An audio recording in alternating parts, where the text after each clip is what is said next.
What? Cappy, you're an animal lover, right? Yeah. And you've never eaten an animal ever since you're born.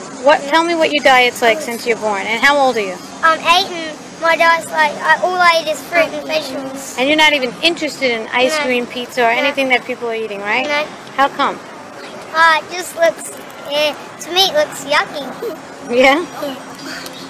I don't want to try any of it or anything. I'm amazed. That's amazing. Cappy, I think you're an outstanding human being. I'm happy to know you. I'm happy to know you.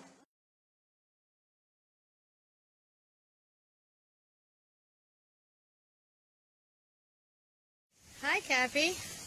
Cappy Osborne. In Hawaii. In Hawaii, from Australia.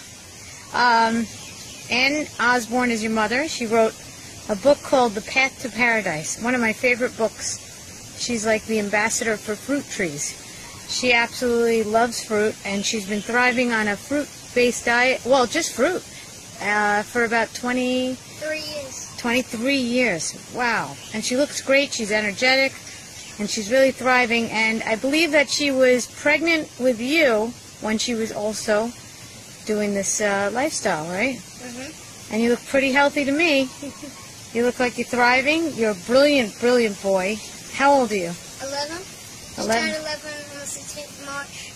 So you just turned 11, and you're pretty strong. You told me you just ran a 5K, your first 5K ever yesterday. Yeah, it's on the treadmill, but still. I mean, I did some kind of stuff, and I did it in 36 minutes. 36 minutes. That is a long time for a kid. Let me tell you, you're a strong kid. And how'd you feel afterwards? Good. I wasn't out of breath or anything. I just walked off, and I didn't feel in pain or out of breath in the race. And did you feel good afterwards? Yeah, and I think it's a lot to do with dairy and stuff, because that can clog up and make your blood thick and all sorts of stuff. And my blood and stuff. You just recover quickly. Yeah, I just recover quickly. Like Jeanette and Alan run like 365 races in 365 days. They're already all 366. Yeah. Oh, 366. They want that extra day to break the record. And their recovery time was so quick, because after you run a marathon, your recovery time might be longer. But since they're on a fruit diet, their recovery time was a lot shorter, so they could do that every day. Right. And they could be up and ready to do that every day and run around Australia. And Australia's a pretty big country. Yeah, that's pretty admirable what Jeanette and Alan Murray have done. So we're going to, I could post a link below to reference that. So basically, you have been eating a fruit diet for the last 11 years of your life. Mm-hmm. That's amazing. Well, what about cravings or anything like what other kids are having? You're homeschooled, so does that help? Well, when people are having other stuff, it's not like I've just come off the diet and it's like, I really want that because I'm not addicted to it and I've never had it, so I don't have any reference, so it's just them eating, and it doesn't make me jealous. I'm not jealous or anything, and I think because I've never had anything else, I don't get cravings or anything when other kids are having stuff. Like, it's not like, oh man, I've only been doing the diet 2 months and I really want that or something. I mean, I've been on it my whole life, so I don't have anything else to reference to or anything. Right. And do you feel like other children understand when you eat just fruit, when they come to your house or when you hang out with them, do they try to make you eat other foods? No, they think it's healthy a lot of the time. They understand a lot of the time that, like, lollies or candy, little sweets or whatever you call it in the US, candy, I think. So candy, they know it's unhealthy. So when they know they haven't had that ever and stuff, they think it's healthy a lot of the time, and their parents think it's healthy too. They think it's healthy to eat candy? No, they think it's healthy not to eat candy. Oh, not to eat candy. So you're a good influence on them. At least they're eating more fruit when they're around you, am I right? Yeah, and everyone enjoys fruit, and you don't get super hyper. Even if you eat dates or sugary fruits and stuff, you don't get hyper. The sugar is very different. It's not like you get a sudden sugar rush or anything. And you rarely get sick, right? No, I mean, if I do get sick, like, I'll get a cold, like, once or twice a year. And if I do get a cold or a virus, I'll recover really quickly from it. I might recover from a cold in 4 to 5 days. And I don't feel really sick. I just have a bit of a stuffed up nose and sometimes a sore throat, I don't get really sick. I just feel bad a bit, and my recovery time from that's really quick. So do you feel like now you're ready to get a little bit more social and go to mainstream school? Yeah, I might do that next year in school.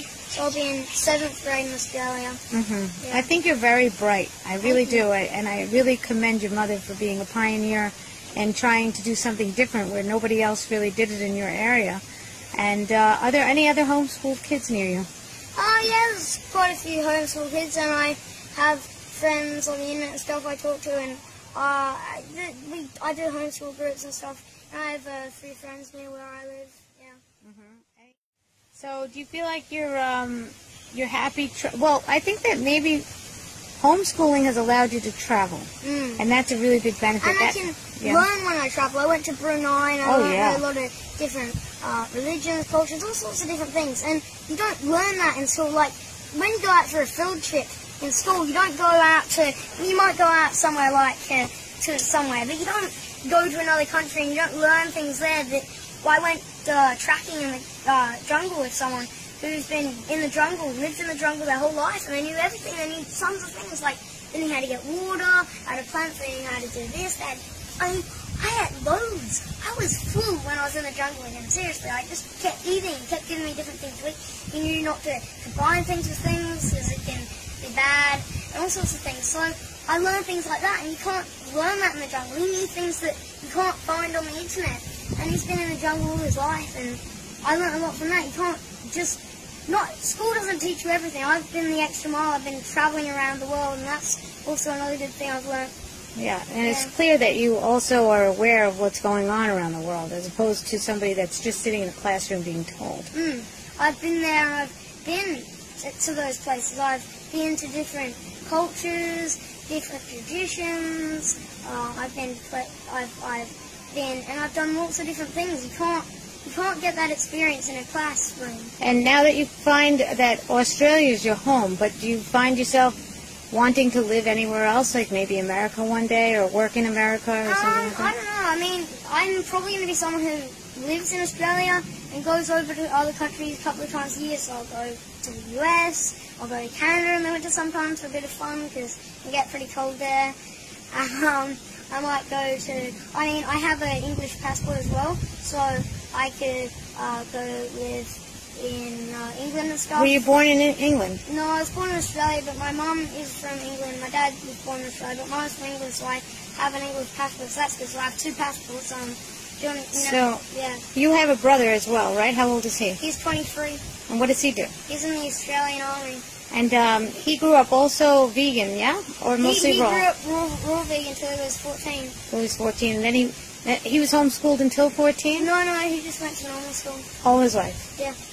And then he just got a little bit of peer pressure or whatever, curiosity. Yeah, because where in England there was loads of vegans and stuff, and there was even some fruitarians in here.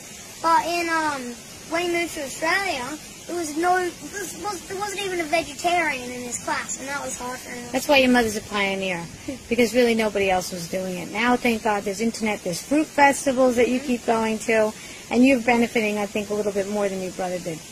But so now, do you feel like you're able to be confident enough to take on any person that asks you about your diet, and you feel like you could stand strong and bash the myths of protein and not getting enough of it? Protein really is recyclable as well. You don't just use it once, and usually protein deficiency is almost unheard of unless you have problems assimilating stuff and stuff.